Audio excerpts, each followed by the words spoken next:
Hello बच्चों, आज हम देखने वाले हैं समाकलन। और समाकलन के बारे में हम सीखेंगे कि समाकलन है क्या। तो समाकलन का आज हम केवल परिचय देखेंगे और पूरा उसका सूत्र देखेंगे। देखिए, तो समाकलन जो है, इधर मैं कर देता हूँ। समाकलन ये दो प्रकार के होते हैं। समाकलन आपके दो प्रकार के हैं। पहला जो है उसमें अनिश्चित समाकलन, अनिश्चित समाकलन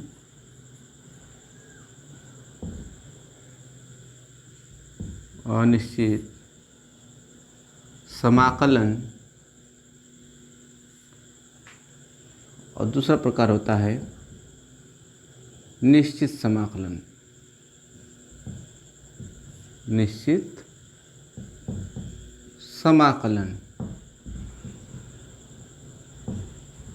अब आप देखिए कि निश्चित समाकलन क्या बताता है और अनिश्चित समाकलन क्या बताता है। तो हम यह समाकलन का चिन्ह होता है और इसमें लिमिट नहीं होती है, यानी यह फंक्शन कोई इसके अंदर ले ले f(x), यह समाकलन का चिन्ह है। अनिश्चित में लिमिट नहीं होती है और इसका dx करें तो हमारा निकल के आएगा, मान लेते हैं f(x) और प्लस c का कंसेप्ट मैं अभी आपको बताऊंगा। इधर क्या आएगा, इसमें जो है समाकलन में एक सीमा होती है, a to b कर सकते हैं। इसको निम्न सीमा, इसको उच्च सीमा, लोअर लिमिट, हाइपर लिमिट। अगर इसमें कोई फलन ले लेते हैं f(x), इसके अंदर कोई फलन ले लिए हम f(x) का अगर dx करना रहे तो हमारा क्या आएगा, f(x) और लिमिट a to b। इसको थोड़ा सा हल करेंगे तो f b में से a को हाइपर में से लोअर को घटा देंगे, a मान निकल के आएगा हमारा। अब देखिए कि ये बताता क्या है हमें, आखिर ये निश्चित समाकलन हमें क्या बताता है। तो निश्चित समाकलन हमारा जो है किसी भी एरिया को, किसी का क्षेत्रफल निकालने के काम आता है। जैसे यदि आपको आयत का क्षेत्रफल निकालना है तो लंबाई गुणे चौड़ाई कर देंगे। वृत्त का क्षेत्रफल निकालना है तो πr² कर देंगे। त्रिभुज का क्षेत्रफल निकालना है 1/2 आधार गुणे ऊंचाई कर देंगे। लेकिन कोई कर्व हो जो इसमें से कोई है ही नहीं, आकृति बने ही ना हो इसी, तो हम उसका कैसे निकालेंगे। उस सिचुएशन में, उस स्थिति में उसका क्षेत्रफल निकालने के लिए हमें यह निश्चित समाकलन का काम आता है। देखिए कैसे, यदि मान लेते हैं यह कोई आपके पास कर्व है, हमारे पास कोई एक कर्व है, इस तरह से कोई कर्व है और इसके बीच की एरिया मुझे बतानी है। मैं थोड़ा सा इसको अलग तरीके से बना सकता हूँ। चलिए, इस प्रकार से कोई कर्व है, मुझे इसकी बीच की एरिया बतानी है कि क्या है। तो ना ही यह वृत्त है, ना ही यह आयत है, ये तो कुछ ऐसा है। यहाँ तक तो सीधे स्ट्रीक है, ठीक है, लेकिन ये कैसा घुमा है कुछ पता नहीं, ये कौन सा फिगर बना नहीं पता था। इस काम में मुझे अगर एरिया चाहिए तो यहाँ समाकलन का यूज हम करेंगे, वो भी निश्चित समाकलन का यूज करेंगे तो हमें मिल जाएगी। अगर ए हमको पता है, लिमिट, कोई फंक्शन का ग्राफ, तो हम निकाल सकते हैं, इसकी एरिया हम बता सकते हैं कि कितना आएगी। यह बताता है हमारा निश्चित समाकलन। अनिश्चित समाकलन क्या बताता है। अनिश्चित समाकलन जो हमारा है, यह हम अवकलन आप पढ़े होंगे, तो अवकलन में किसी फलन का यदि आप अवकलन करते हैं तो जो हमें प्राप्त होता है उसे अवकलज कहते हैं। यदि मुझे पुनः वो जानना है कि वो फलन कौन सा था, तो रिवर्स प्रोसेस नहीं है अवकलन का कि जिससे हम ज्ञात कर सकें। तो हम क्या करते हैं, उस अवकलज का समाकलन करते हैं और समाकलन करने के बाद जो मिलता है वह हमें फलन प्राप्त हो जाता है और वो फलन मिल जाता है। और समाकलन एक प्रोसेस है। देखिए कैसे, मान लेते हैं हमारे पास फलन हम ले लिए कोई कि यदि x² dx, sorry d/dx x² का यदि हमने अवकलन किया तो क्या मिला हमें। देखिए, अवकलन अवकलन किए तो हमें प्राप्त हो जाता है एक्स स्क्वायर का 2x। क्या मिला हमें? 2x मिला। इसे क्या कहते हैं? अवकलज। इसे हम लोग क्या कहते हैं? अवकलज। अब मुझे जानना है कि ये जो अवकलज प्राप्त हुआ इस फलन का, तो वो फलन कौन सा है, मुझे ये जानना है। तो हम इस फलन की सहायता से अगर इस फलन का समाकलन कर दें तो हमें पुनः यह फलन प्राप्त हो जाएगा। इस फलन का यदि हम समाकलन कर दें तो हम पुनः यह प्राप्त कर सकते हैं, समाकलन। और समाकलन का दूसरा नाम होता है प्रति अवकलज। प्रति अवकलज, समाकलन को ही कहते हैं क्या चीज़? प्रति अवकलज। जो हमें प्राप्त हुआ ये हमारा क्या? यही समाकलन प्राप्त हुआ, समाकलन प्राप्त हुआ। यही हमारा क्या प्राप्त हुआ? समाकलन। तो समाकलन भी एक प्रोसेस है जिससे हम वो फलन ज्ञात कर सकते हैं। अवकलन भी एक प्रोसेस है जिससे हम उस फलन का अवकलज प्राप्त करते हैं। यानी हम फलन जानना है हमें, तो कौन से फलन का ये अवकलज दिया हुआ है वो फलन हम समाकलन करके उस फलन का ज्ञात कर लेते हैं। जैसे मान लीजिए किसी फलन का यदि आपके पास f' अवकलन है, इस फलन को जानना है तो इस फलन का हमें फलन का समाकलन करना पड़ेगा। तो हमें प्राप्त हो जाएगा कि ये फलन कौन सा था, ये फलन कौन सा था। ये फलन का हम क्या करेंगे? अवकलज का समाकलन करेंगे, फिर हमें ये फलन प्राप्त हो जाएंगे। जैसे आप देखिए, अगर इतना कंसेप्ट समझ में आया हो तो आप देखिए। जैसे अच्छा एक बात और समझ लीजिए कि इसमें जो अनिश्चितता c आई है, ये c क्या है? तो c के बारे में थोड़ी हम चर्चा कर लेते हैं कि c है क्या। यही तो अनिश्चितता का कारण है हमारा। तो जैसे आप देखिए, यदि इसी को ले लीजिए, मान लेते हैं कि यदि d/dx और x स्क्वायर का यदि हम अवकलन कर रहे हैं तो हमें प्राप्त हो रहा है 2x। क्या मिल रहा है हमें? 2x मिल रहा है। मैं थोड़ा सा इधर लिखता हूँ, आसानी हो जाएगी। d/dx x स्क्वायर का यदि अवकलन कर रहे हैं तो 2x मिल रहा है। अब आप देखिए, यदि मैं कोई दूसरा फलन आ जाए, कोई कहे भैया इसका भी करके दिखाइए, d/dx x स्क्वायर -1 का कर दीजिए, तो इसका भी अवकलन क्या मिलेगा? अवकलन क्या आएगा? हमें 2x मिल जाएगा। कोई तीसरा है, कह दे भैया इसका करके दिखा दीजिए, x स्क्वायर +3 का, इसका भी अवकलन क्या मिल जाएगा आपका? 2x।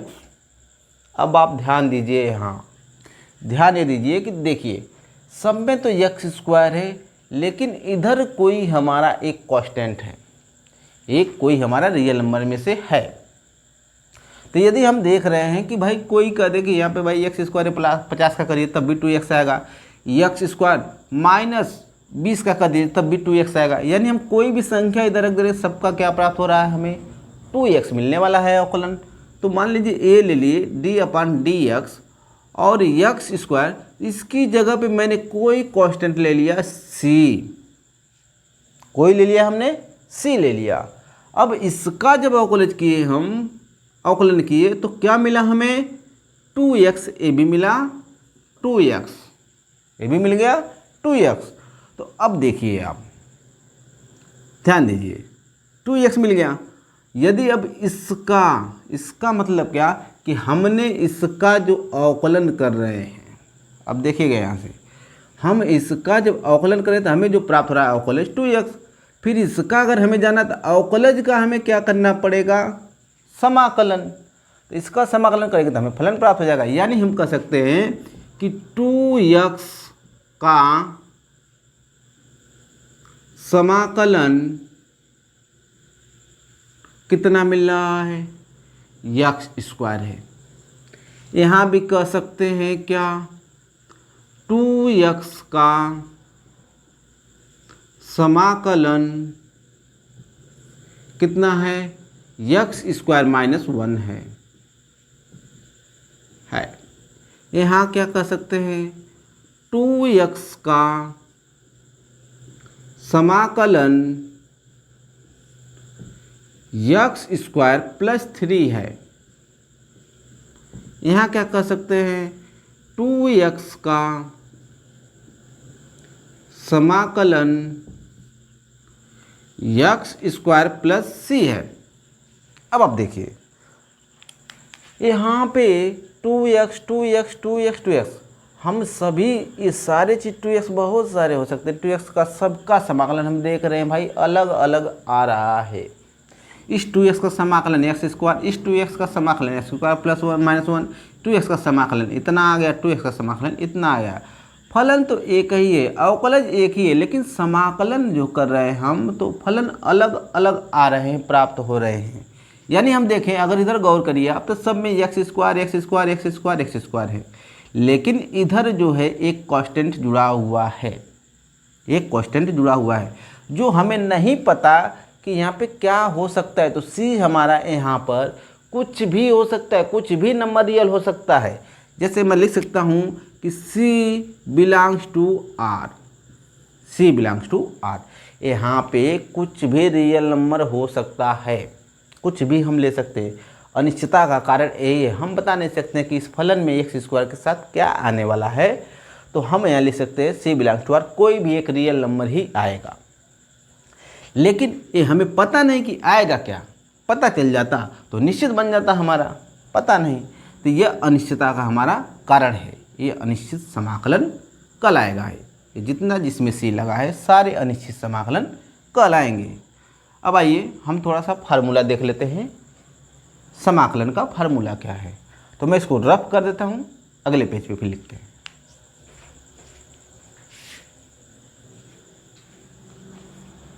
आइए अब हम समाकलन के सूत्र देखते हैं। तो समाकलन का सूत्र देखने से पहले हम अवकलन का अगर पता है हमें सूत्र, तो समाकलन का सूत्र निकालना हमारे लिए बेहद आसान हो जाएगा। कैसे, देखिए पहला सूत्र अगर हम लिखते हैं,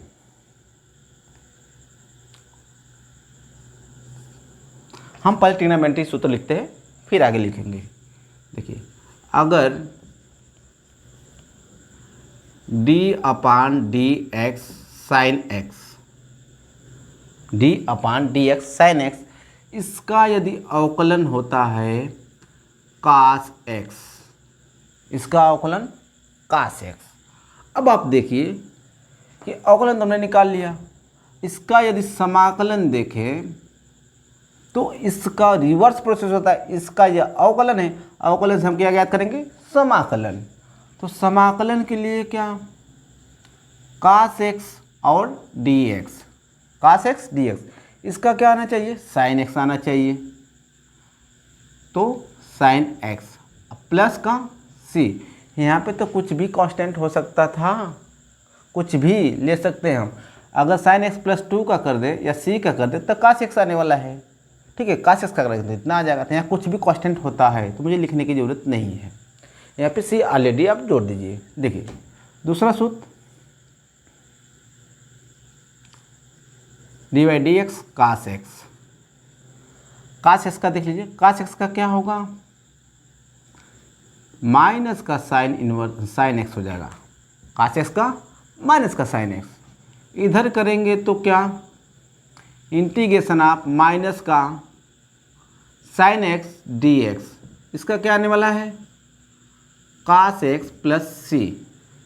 अब आप कहेंगे कि माइनस का है, हम माइनस को हटा देते हैं, इसको तो हटा देंगे भाई, माइनस का क्यों याद करें हम, तो माइनस से दोनों पक्षों में गुणा कर दें। तो इंटीग्रेशन अब क्या बनने वाला हमारा है, साइन x dx बन जाएगा, माइनस खत्म बराबर यहाँ पे लग जाएगा माइनस का cos x प्लस माइनस का c। अब आप कहेंगे तो प्लस c जोड़ते हैं, अब माइनस का आ गया। तो माइनस जो है कोई भी हमारा रियल नंबर हो सकता है c के स्थान पे। तो रियल नंबर हमारा मतलब माइनस में भी होता है प्लस में भी होता है। हम यहाँ पे माइनस में भी लिख सकते हैं प्लस में भी लिख सकते हैं, कोई गलती नहीं है, आप लिख सकते हैं। तीसरा d/dx tan x, tan x का क्या हो जाएगा, sec स्क्वायर x। यदि इसका हम समाकलन करें तो क्या मिलने वाला है, sec square x d x का मिल जाएगा आपको tan x प्लस सी। आगे देख लीजिए चौथा, काट एक्स का क्या मिलने वाला है, कोसेक स्क्वायर एक्स। तो ये क्या बन जाएगा, सॉरी माइनस का मिलेगा, ये आपको माइनस का मिलेगा, माइनस का कोसेक स्क्वायर एक्स बराबर क्या लिख सकता हूँ मैं, काट एक्स प्लस सी। यहाँ भी माइनस हटाना है, यहाँ भी माइनस हटाएंगे, यह माइनस हो जाएगा। तो इधर मैं माइनस को न लिख करके इधर लिख दूँ तो कोई दिक्कत तो होनी चाहिए, नहीं तो मैं आगे चलिए लिख देता हूँ। इंटीग्रेशन आप क्या लिख सकते हैं, cosec square x d x, sorry D x, तो क्या बनेगा, माइनस का काट एक्स प्लस सी। पांचवा देख लीजिए, sec square x, sorry sec x का क्या होगा, sec x into tan x, sec x into tan x, इसका समाकलन तो sec x into tan x का समाकलन जब करेंगे तो क्या मिलेगा हमें, यह सेक एक्स हो जाएगा, अब प्लस का सी। छठा क्या, D upon D x cosec x का क्या, कोसेक एक्स इंटू काट एक्स माइनस का होता है, कोसेक एक्स इंटू काट एक्स माइनस का होता है। तो यह क्या मिलेगा, समाकलन माइनस लगाएंगे हम तो कोसेक एक्स इंटू काट एक्स बराबर मिलने वाला हमको है cosec x plus c. Minus खत्म कर देंगे तो क्या मिलेगा, कोसेक एक्स काट एक्स डी एक्स का क्या मिलेगा, कोसेक एक्स प्लस सी मिलने वाला है, सॉरी माइनस का इतना मिलने वाला है। आगे देखिए, मैं ट्रिग्नोमेट्री का कर लिया, अब इनवर्स ट्रिग्नोमेट्री का करते हैं, इनवर्स फंक्शन का कुछ करते हैं हम। इनवर्स वाले में क्या देख लिए, साइन इनवर्स एक्स का अगर ले लें हम, D upon D X sine inverse x का ले, थोड़ा इधर ही लिखें हम,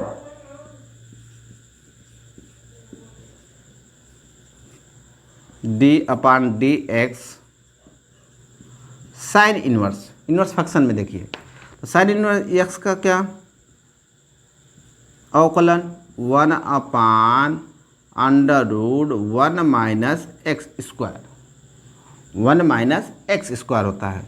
तो इसका समाकलन करेंगे तो क्या मिलेगा, समाकलन 1 upon under root 1 minus x square d x का साइन इनवर्स एक्स हो जाएगा प्लस सी। यदि डी अपान डी एक्स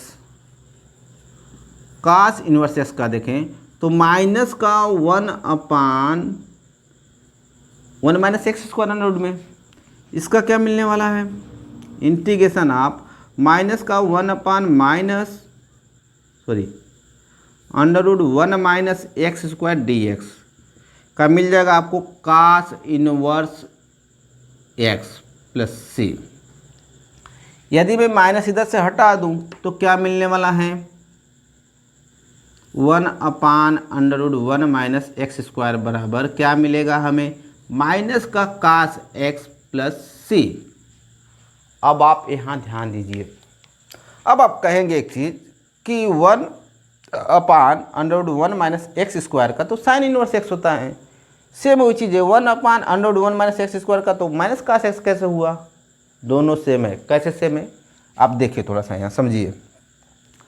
आप एक फार्मूला पढ़े होंगे आप कि sine inverse x plus cos inverse x बराबर पाई बाई 2।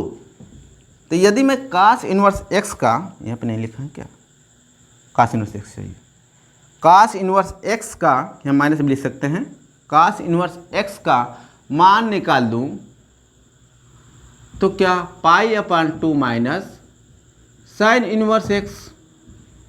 अगर ये देखिए इसमें मैं मान रखूं, यहाँ पे रखूं, तो हमें ये प्राप्त होना चाहिए, इतना आना चाहिए। अगर दोनों सेम है तो इतना आना चाहिए।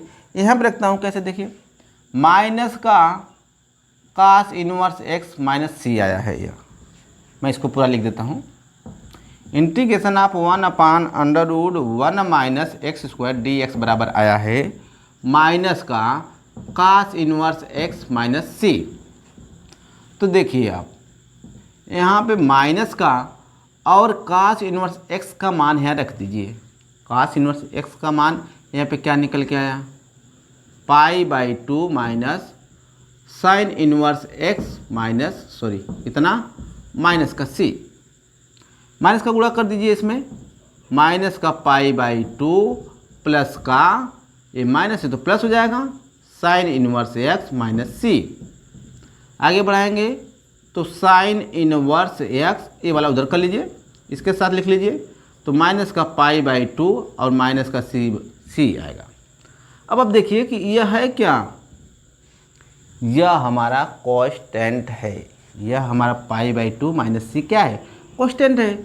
इसके जगह भी मैं कुछ भी लिख सकता हूँ। एक चीज़ मान लेते हैं भाई कि π/2 माइनस c बराबर क्या मान लें हम, d कोई कांस्टेंट है जो किस में बिलोंग्स टू कर रहा है, बिलोंग्स टू r है। ये भी किस में का रियल नंबर कोई हो सकता है, तो आप इसको लिख सकते हैं कि sine inverse x minus D भी लिख सकते हैं। यानी निकल के मोटा मोटा क्या आया, हमारे तो कांस्टेंट है, तो क्या निकल के आया, साइन इनवर्स x आ गया। तो दोनों फलन एक ही है, इसका भी समाकलन हो सकता है, इसका भी समाकलन हो सकता है। ये दोनों सेम है, देखने में अलग अलग लग रहे हैं लेकिन एक्चुअली में अलग अलग नहीं है, दोनों एक ही है। चलिए इसको रन देते हैं, पहले अगला भी लिख लेते हैं एक तो फार्मूला नहीं हो पाएगा। चलिए मैं इसको रख करता हूँ, अगले पेज पे फार्मूला बताता हूँ मैं।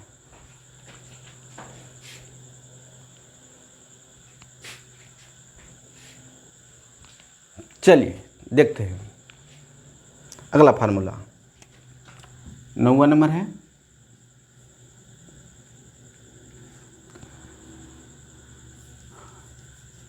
d/dx tan इनवर्स x का डिफ्रेंशिएट क्या होता है, अवकलन 1/1 plus x square, 1/1 plus x square होता है।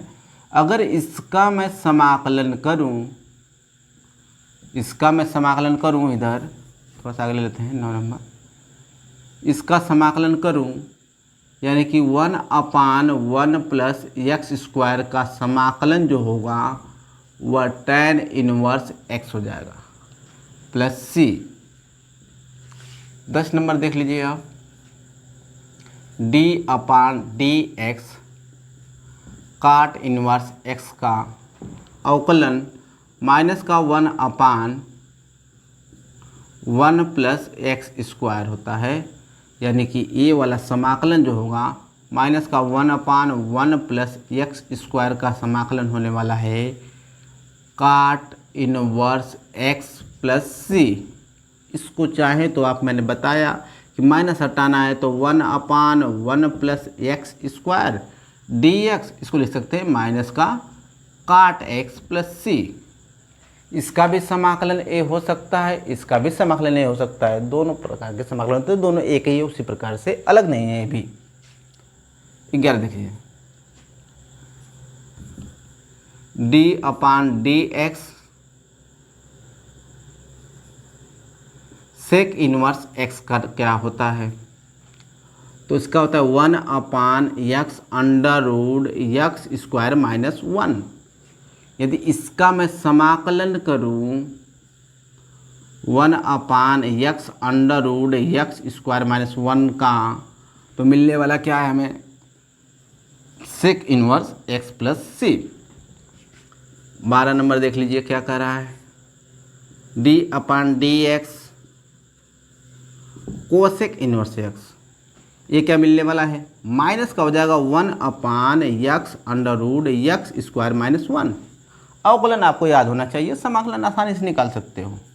समाकलन क्या बन जाएगा, माइनस का 1/x under root x square minus 1 dx का क्या मिलने वाला है, cosec inverse x plus c. Minus हटाएंगे तो यही चीज़ मिलेगा आपका, एक्स अंडर रूट में एक्स स्क्वायर माइनस 1 dx, ये माइनस का लग जाएगा cosec inverse x minus c कर सकते हैं या प्लस सी कर सकते हैं, कोई दिक्कत नहीं इसमें है। तो माइनस फंक्शन का भी हमने देख लिया। अब कुछ आ जाते अलग टाइप के। देखिए जैसे मैं आपको बताऊं कि यदि कोई फलन आपके पास इसका देखे होंगे कि d/dx x के पावर n का अवकलन क्या होता है, तो इसको आप लिखते थे n x के पावर n माइनस 1। अब इसका समाकलन देखा जाए तो क्या, इंटीग्रेशन ऑफ n x के पावर n माइनस 1 का जो समाकलन होना चाहिए x के पावर n होना चाहिए। लेकिन मुझे यदि मान के चलिए x की पावर 10 का समाकलन करना है, चाहे 8 का समाकलन करना है, चाहे किसी का हो, तो मुझे इस फॉर्मेट में बनाने के लिए बड़ी असुविधा होगी, बनाने में परेशानी होगी। तो मैं इस तरह से न लिखकर फार्मूले को दूसरे फॉर्मेट में लिखना चाहूँगा।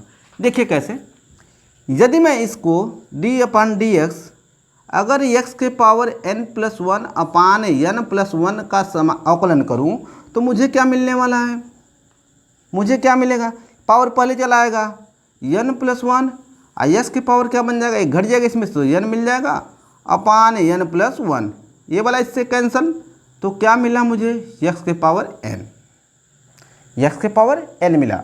अब x के पावर n का मैं समाकलन कर दूँ तो मुझे a प्राप्त हो जाएगा। यानी मैं इस सूत्र को ऐसे न लिख के मैं ऐसे लिख दूँ, तो x के पावर n का समाकलन जो होगा कितना होगा, x के पावर n+1 अपान n+1। देखिए आप अपान n+1 मिलने वाला है। इस तरह से हमें असुविधा नहीं होगी, x के पावर 5 आए 6 आए 7 आए तो हमें फार्मूला लगा सकते हैं आसानी से। इस फॉर्मेट में हमें दिक्कत हो सकती है, तो हम यही याद करेंगे, x के पावर n के लिए हम यही याद करेंगे। 14 नंबर देख लीजिए क्या कह रहे हैं, यदि कोई भी डिफरेंशिएट e के पावर x करते हैं तो उसका क्या आता है, e के पावर x ही आता है, e के पावर x ही आता है। तो इसका अगर समाकलन करें हम तो e के पावर x का समाकलन जो है e के पावर x ही आएगा, e के पावर x ही आएगा। आगे देख लीजिए समाकलन है यहाँ 15 नंबर सूत्र आ गया। देखिए d/dx a के पावर x का समाकलन क्या होता है, a के पावर x log a होता है, a के पावर x log a। अब इसका मैं समाकलन करूं तो मुझे a प्राप्त होना चाहिए, यानी समाकलन a के पावर x का अगर आपसे पूछा जाए और log a रहे तो इसका समाकलन क्या आने वाला है, इसका समाकलन a के पावर x प्लस सी आ जाएगा, a के पावर x प्लस सी आ जाएगा। लेकिन काहे को मैं इतना याद करूं, log को हटा देता हूं यहाँ से, तो log को हटेगा तो क्या मिलेगा, a के पावर x का d/dx, यहाँ पर d/dx चाहिए था, d/dx dx केवल क्या आएगा, सॉरी, बराबर आपका ये log से भाग कर दिए तो a के पावर x log a हो गया और प्लस का c अपान log a हो गया। अब ये क्या मिल रहा हमारा, कांस्टेंट है, ये वाला क्या है, कांस्टेंट है, ठीक है, ये वाला कांस्टेंट है। तो यानी समाकलन मान निकल के आया a के पावर x dx का a के power x log a plus इसकी जगह हम मान लेते हैं c अपान log a की जगह कोई कांस्टेंट d, तो हम क्या लिख देंगे d। a बिलोंग्स टू क्या आ जाएगा, r, कोई रियल नंबर हो सकता है। तो a के पावर x का समाकलन क्या निकल के आया, a के पावर x log a आ गया। अब आप देखिए अवकलन में कि d/dx 16 number d/dx log mod ऑफ x, log x का क्या होता था 1/x, 1/x। यदि अब 1/x का मैं समाकलन करूँ तो log x आना चाहिए था। तो समाकलन 1/x dx का जो समाकलन आएगा, साफ साफ लिख देता हूँ, क्या आएगा log x plus C, log mod ऑफ x प्लस सी आएगा।